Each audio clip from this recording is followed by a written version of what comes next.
ನಿರ್ದೇಶಕರು. ಅದಕ್ಕಾಗಿ ಜಂಟಿ ಈಗಾಗಲೇ BSY ಅವರು ನಿಂತವರು ಅಂದ್ರೆ ಯಡಿಯೂರಪ್ಪನವರು ಎಲ್ಲ JDS ಜೊತೆ ಕೂಡ ನಾವು ಹೋರಾಟ ಮಾಡ್ತೀವಿ ಅನ್ನುವಂಥ ಮಾತು ಮಾತಾಡಿದ್ದಾರೆ. ಅವರಿಗೂ ಮನವರಿಕೆ ಆಗಿದೆ. ರಾಜಕೀಯ ಕಾಂಗ್ರೆಸ್ನಿಂದ ಕರ್ನಾಟಕದಲ್ಲಿ ಕಸೋಳು ಅಷ್ಟು ಸುಲಭದ ಮಾತಲ್ಲ. ಅದಕ್ಕೆ ಏನಾದರೂ ಇದು ಅವಕಾಶ ಸಿಕ್ತು ಅವ್ರಿಗೆ ಜೋರು ಇಳಿಸಿಬಿಟ್ರು.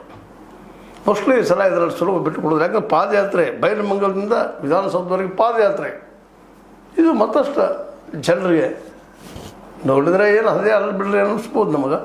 ಬಟ್ ಜನರ ಮಧ್ಯದಲ್ಲಿ ಚರ್ಚೆಯ ವಿಷಯ ಆಯಿತು. ರೈತರಿಗೆ ಹೌದಪ್ಪ DKಶಿ ಅವ್ರು ತಪ್ಪು ಮಾಡಿದರು, ಮಾಡಬಾರ್ದಾಯಿತು ಅನ್ನುವಂಥದ್ದು. ಗ್ಯಾರಂಟಿ ಕೊಟ್ಟರು, ನಾವು ಕೊಡ್ತೀವಿ ಗ್ಯಾರಂಟಿ ಅನ್ನೋಂಥ ಮಾತು ಈಗ 6 ವರ್ಷಕ್ಕಿಂತ ಹೇಳಿದ್ದಾರೆ.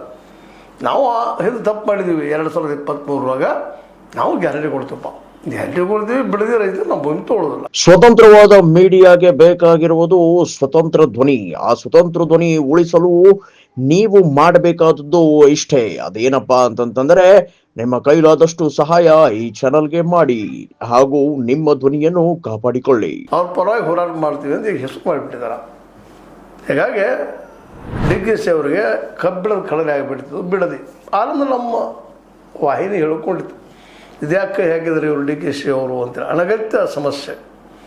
ಯಾಕಂತಂದ್ರೆ ಡೆವಲಪ್ಮೆಂಟ್ ಆಗೋ ಟೈಮಕ್ಕೆ ಹಾಗೆ ಆಗ್ತದೆ, ಯಾರು ಕಲೀಲಿಕ್ಕೆ ಸಾಧ್ಯ ಇಲ್ಲ. ಯಾಕಂದ್ರೆ ಸಹಜವಾಗಿ ಎಲ್ಲರಿಗೂ ಡೆವಲಪ್ ಮಾಡ್ಕೋಬೇಕಾದವ್ರಿಗೆ ಬಂತಂದ್ರೆ ಮಾಡ್ತಾರೆ ಜನ. ಅಂಥ ಸಂದರ್ಭದಲ್ಲಿ ಒಂದು ಸ್ವಲ್ಪ ಕೈ ಜೋಡಿಸಿದ್ರೆ ಮುಗಿದೋಗ್ಬಿಡ್ತದೆ. ಈಗಿಲ್ಲ ಅಲ್ಲಿ ಇನ್ನೂ ಭಾಳ ಜನ ಅದರಲ್ಲೂ ಸಣ್ಣ ರೈತರು ಇದ್ರ ವಿರೋಧಿ ಇದ್ದಾರೆ ಇಂಥ ಸಂದರ್ಭದಲ್ಲಿ. ಮತ್ತು ಅದು ಮತ್ತು ಕುಮಾರಸ್ವಾಮಿಗಳಾಯಿತು, BJP ಆಯಿತು, ಇವರು ಆ ಜನರ ಮಧ್ಯದಲ್ಲಿ ಇಲ್ಲ ಇನ್ನಷ್ಟು ಇಟ್ಕೊಳ್ರಿ, ಮುಂದೆ ಮಾರ್ಕೆಟ್ ಬರ್ತದೆ, ಇನ್ನೂ ಕೊಡೋಕೆ ಬರ್ತದೆ, ಇವು 200 ಕೋಟಿ ಕೊಡ್ತಾರೆ, ಇನ್ನೊಂದು 10 ವರ್ಷ ಬಿಟ್ಟರೆ ಒಂದು 4-5 ಕೋಟಿ ಆಗ್ತದೆ. ಹಿಂಗಂದ ತಕ್ಷಣ ಸಹಜ ಮನುಷ್ಯ ಎಲ್ಲರಿಗೂ ರೈತರಿಗೆ ಇನ್ನಷ್ಟು ಹೋಗಲಿ ಮುಂದೆ, ಅದು ನಮ್ಮ ಭೂಮಿ ಹೋಗೋದು ಬೇಡಪ್ಪ ಅನ್ನೋದು 2 ಭಾವ ಬರ್ತಾವೆ. ಆ ನೆಲೆಗಟ್ಟಿನಲ್ಲೇ ಏನೋ ಒಟ್ಟು ಆಯಿತು.